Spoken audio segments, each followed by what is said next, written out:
¿Dice usted que entiende poco de economía? Se lo explicaremos en nuestro espacio Al Contado. Así de claro, Al Contado.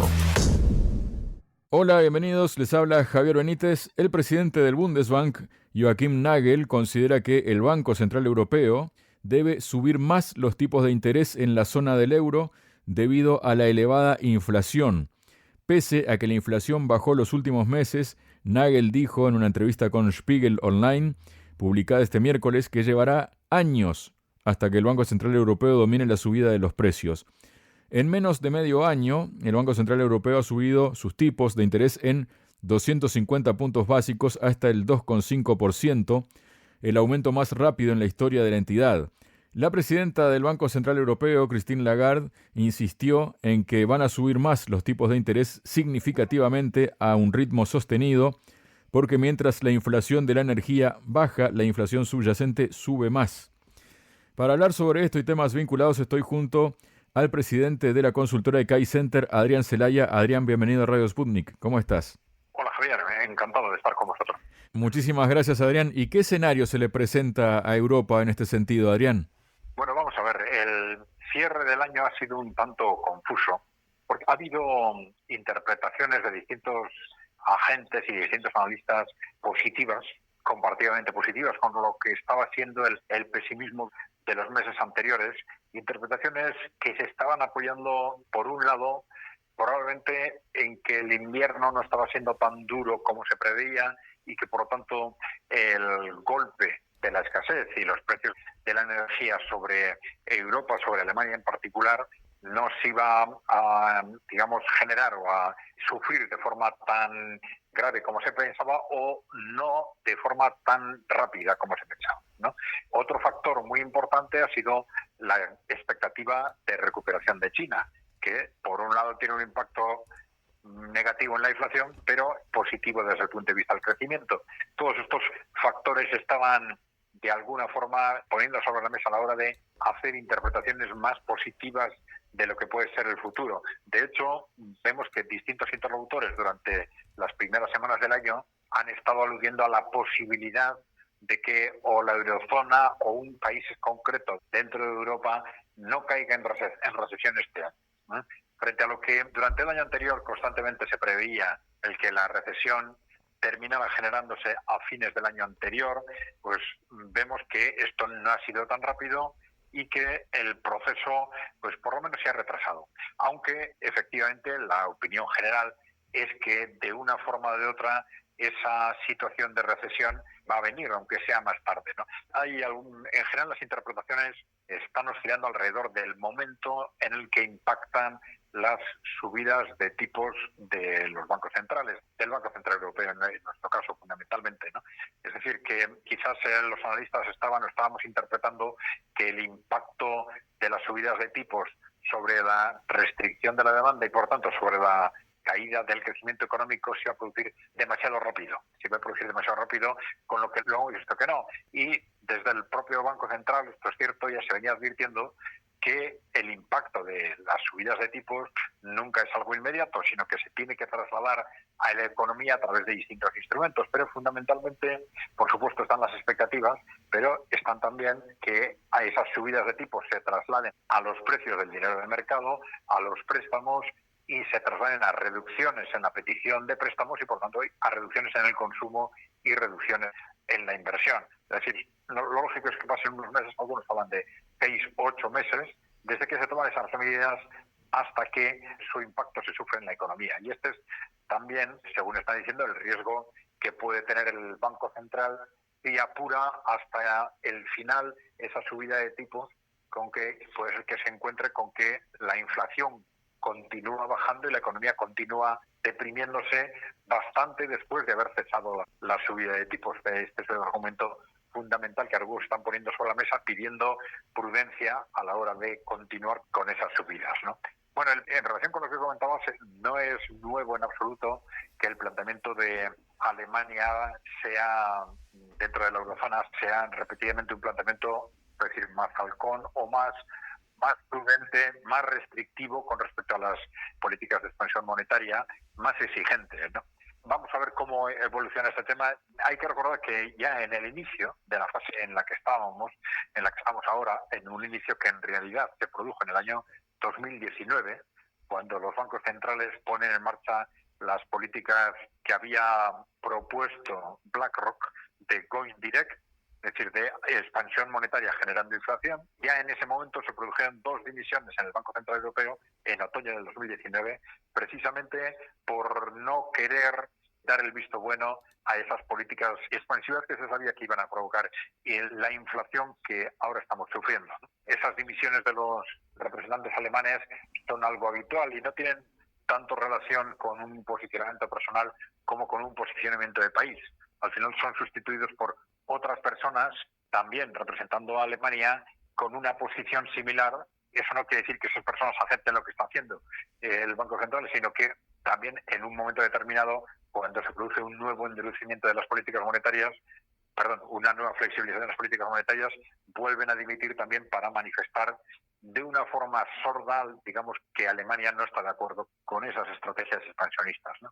Bueno, vamos a ver cómo evoluciona esto en el tiempo. Hay que tener en cuenta, porque una vez más, entre los argumentos que tú has comentado, Javier, se vuelve a estar sobre la mesa en qué medida la inflación es un resultado de los incrementos de coste de los productos y los servicios o es un resultado de la expansión monetaria. Y que la solución de esta dialéctica probablemente está en analizarlo en función de los plazos. Es decir, yo creo que tienen razón seguramente los que dicen que la inflación siempre es un fenómeno monetario, porque al final la economía no puede gastar un dinero que no tiene. Entonces, si no hay o si no se crea dinero para comprar más bienes y servicios, no puede haber inflación. Entonces, esto es cierto, pero desde una perspectiva de un análisis de largo plazo. Lo que ocurre en el corto plazo es que además del crecimiento de dinero está el factor de trasvases entre el ahorro y el consumo, o el ahorro, la inversión y el ahorro y el gasto, ¿eh? Y esto puede generar, sin que se incremente la masa monetaria conjunta total de la economía, puede generar movimientos inflacionarios, ¿no? A corto o medio plazo, si se quiere, ¿no? Con lo cual, bueno, vamos a ver cómo evolucionan estas variables, pero no hay que olvidarse de que el fondo de la cuestión es, probablemente desde el punto de vista estructural, es un fondo de carácter monetario y por lo tanto las subidas de tipos de interés, yo diría que se está hablando mucho de políticas agresivas, pero yo diría que es bueno recordar que estamos hablando de normalización de unos tipos de interés que durante demasiado tiempo han estado excesivamente bajos, sobreendeudando artificialmente a la economía. Y no hay que olvidarse también de que además de la subida de los tipos de interés está la evolución del balance de los bancos centrales, del Banco Central Europeo, ¿no? Balance que está congelado y que en algún momento, si realmente se toman en serio esas políticas antiinflacionarias, pues que en algún momento tendrá que bajar sustancialmente también. Después tenemos, Adrián, que las ayudas energéticas en Europa provocan la mayor subida del déficit en el bloque comunitario desde la pandemia. El dato de déficit público en proporción al PIB de la Unión Europea en el tercer trimestre de 2022 se situó en el 3,2% y el de la eurozona en el 3,3%, un deterioro del 1,4 y del 1,3 puntos porcentuales respectivamente que no se observaba desde la pandemia o la crisis financiera desde 2008. Desde Eurostat indican que el salto de gasto viene provocado por las medidas para paliar la COVID, que aunque en descenso todavía estaban en marcha durante el año pasado, y por los paquetes de ayudas que comenzaron a aprobarse durante el verano del año pasado para afrontar la subida de los costes energéticos. Los altos precios, precisamente, energéticos empujaron a los estados a tomar medidas de contención de costes. A finales de septiembre, el Observatorio Europeo Bruegel estimó que Europa, sin contar con Reino Unido, desembolsó en torno a 350.000 millones de euros en ayudas para placar la crisis energética. En el dato más reciente de noviembre, esa cuantía ya ascendía a los 577.000 millones. ¿Qué significa todo esto bajado a tierra, Adrián? Bueno, vamos a ver, estamos hablando de cerca de un 5% del PIB europeo, ¿no? Son unos recursos impresionantes, ¿no? Pero lo que está sucediendo responde a lo que ya nosotros veníamos comentando desde Caixa hace tiempo y creo que en este mismo programa comentamos, ¿no? en el sentido de que desde distintos países, para hacer frente a las medidas, a los incrementos de coste de la energía, que son, recordémoslo, incrementos de coste provocados por los propios responsables políticos europeos. Bien, pero para hacer frente a estos costes de la energía sobre los ciudadanos y las empresas, ya desde las instituciones europeas y desde el propio Banco Central Europeo se dijo que, bueno, esto son tal como se va a hacer, esto va a generar sobrecostes que al final van a repercutir también sobre los ciudadanos. Es decir, lo que se está haciendo solo beneficia aparentemente a los ciudadanos. Evidentemente siempre hay colectivos desprotegidos que tienen que ser seguramente más protegidos que los demás. Pero si vemos el conjunto del paquete de ayuda, lo que están es protegiendo aparentemente al conjunto de los ciudadanos y a muchas empresas sobre incrementos de costes de la energía, pero que al final estos ciudadanos y estas empresas los van a seguir pagando a través de la inflación. Es decir, lo que se decía desde las propias instituciones europeas es que lo que están haciendo los gobiernos es generar un incremento de gasto para dar estas ayudas, pero como con los niveles de endeudamiento que tienen los gobiernos europeos, estos niveles de gasto van a generar déficit y este déficit al final va a ir a incremento de deuda. ¿Cómo se va a financiar? Pues a través del Banco Central Europeo, que es el que está financiando estos incrementos de deuda. ¿Y esto qué significa? Inflación. Al final significa que el Banco Central Europeo tiene que entrar y incrementar su masa monetaria, significa más inflación. Con lo cual, los ciudadanos europeos y las empresas europeas, lo que aparentemente se ahorran en el precio de la energía, luego lo vuelven a pagar por vía inflación. Y entonces, ¿y qué sentido tiene esto entonces? Pues tiene el sentido político que más de una vez hemos comentado con respecto a lo que supone la inflación como instrumento de traslado de costes al ciudadano. Es decir, esto está perfectamente analizado en las instituciones internacionales en el sentido de que los ciudadanos aceptan mucho mejor que se repercuta sobre ellos determinados costes a través de la inflación que a través de cualquier otra medida, sobre todo pues incrementos de precios, reducciones de salarios, etcétera. ¿Por qué? Pues porque en esas medidas de reducciones salariales, reducciones de pensiones, incrementos de precios de productos concretos, identifican un responsable, un culpable de forma muy directa. En el caso de los precios de la energía, pues los que han tomado las decisiones sobre la energía o las empresas energéticas, etcétera. Mientras que si esos sobrecostes contra los ciudadanos vienen a través de la inflación, la impresión psicológica de los ciudadanos y de las empresas es mucho más etérea, mucho más indirecta, ¿no?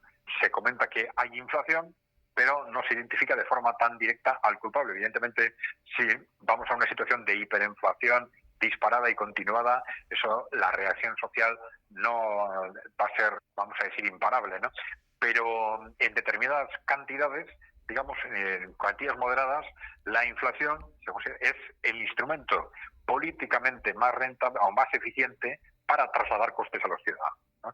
Esto es lo que reconocieron expresamente en este caso también las instituciones europeas y esto es lo que están haciendo. Es decir, intentar que los incrementos de costes de las energías no lo paguen los ciudadanos en la factura de la luz, sino que lo paguen indirectamente a través de la inflación. Adrián, luego tenemos que, ahora ya que hablamos de cuestiones energéticas y demás, ¿no?, que en los próximos meses Europa tiene una misión compleja que es sustituir cientos de miles de barriles de diésel que compra cada día Rusia sin generar un terremoto en el mercado global de petróleo y combustibles. Esta medida pretende poner fin a las compras de productos refinados con origen en Rusia y entrará en vigor a partir del 5 de febrero. Es una sanción similar a las ya aplicadas desde diciembre al petróleo crudo ruso y tiene el potencial de desencadenar una nueva ronda de turbulencias para los refinados y el mercado de petróleo a nivel mundial, pero sobre todo para poner patas arriba a los mercados y generar una revolución en los flujos comerciales de derivados y crudo. Esto contrasta con el hecho de que Rusia y China, por ejemplo, están aumentando el tema de las transacciones comerciales de productos energéticos, ¿no?, de los hidrocarburos, pero por otro lado también contrasta con el hecho de que, por ejemplo, Uzbekistán espera comenzar las importaciones de gas natural de Rusia a partir del 1 de marzo de este año, según comunicó el portal kun.uz, que cita la hoja de ruta de la cooperación entre ambos países. Agrega que esta ruta consta de 8 puntos que reflejan las disposiciones técnicas necesarias para el suministro de gas natural al precio de mercado. El 24 de enero, el presidente de la compañía gasística rusa Gazprom, Alexei Miller, y el ministro de Energía uzbeko, Jurabek Mirza-Mahmudov, firmaron una hoja de ruta para esta cooperación. Y también vamos a otra cuestión, que el ministro de Asuntos Exteriores de Hungría, Peter Szijjártó, informó haber acordado con el viceprimer ministro ruso Alexander Novak apresurar las inversiones en la construcción de la central nuclear PAX-2 durante una conversación telefónica que han mantenido. ¿Qué puedes explicarnos de todo este escenario, Adrián? Bueno, estamos ante una continuidad de este cambio radical, de este cambio histórico, ¿no?, en los flujos energéticos. Las previsiones de cómo puede evolucionar esto a corto plazo se están haciendo, digamos, cada vez más oscuras, ¿no? Porque podemos hacer, en base a las capacidades de cada país y lo que aparentemente suponen estas medidas, podemos hacer distintas interpretaciones, pero nos hemos ido encontrando durante todos estos meses con la sorpresa de que los países occidentales, de que Europa fundamentalmente, después de adoptar todo este tipo de sanciones, la propia Europa está esquivando sus propias sanciones comprando combustible ruso por vías indirectas, ¿no? Y esto es algo que en principio nos dejó perplejos a todos, pero que ha continuado durante todos estos meses y que hace, pues bueno, digamos, bastante más oscuro el panorama de futuro, el panorama sobre los impactos reales de estas medidas, ¿no? Es decir, si Europa deja de comprar combustible barato a Rusia, pero ese mismo combustible se lo sigue comprando a través de India, es evidente que nos encontramos ante una solución desde el punto de vista de cuantía del abastecimiento del posible problema que se podría plantear Europa con un incremento de costes significativo, ¿no? Estamos hablando no solo de introducir un intermediario más, sino introducir canales muy indirectos, introducir transporte marítimo, etcétera. Esto significa probablemente menores ingresos en alguna medida dependiendo cómo vaya el mercado, pero en principio desde el punto de vista de los costes, mayores costes para Rusia como exportador, pero que los costes para hacerse con estos productos se disparen para Europa.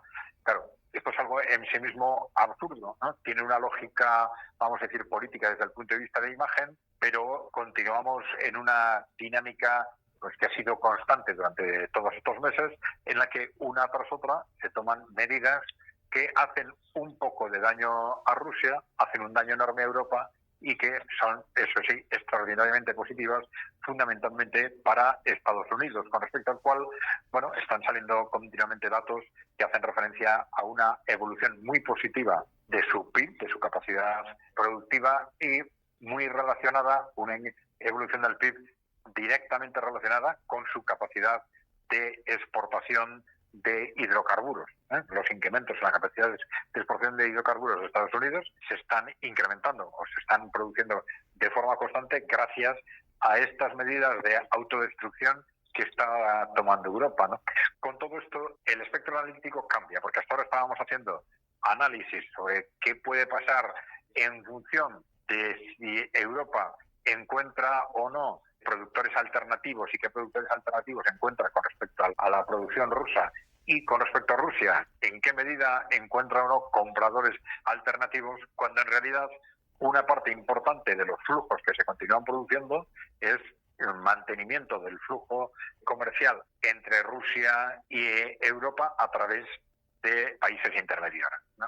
Esto nos hace mucho más, como no sabemos qué parte del flujo que se pierde entre Europa y Rusia es el que va a ser recuperado a través de estas vías indirectas, esto hace mucho más difícil de prever el impacto real. Lo que sí está claro es que va a haber un impacto muy importante sobre los costes de la energía en Europa. Además de los que ya existen, estamos con estas medidas sobre el diésel con un impacto añadido sobre los costes de la energía.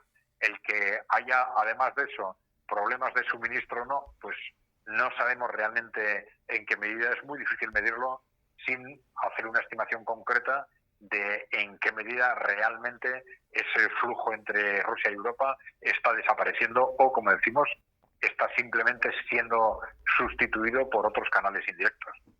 Muchas gracias, Adrián. Muy bien, Javier, pues gracias a vosotros, encantado de colaborar.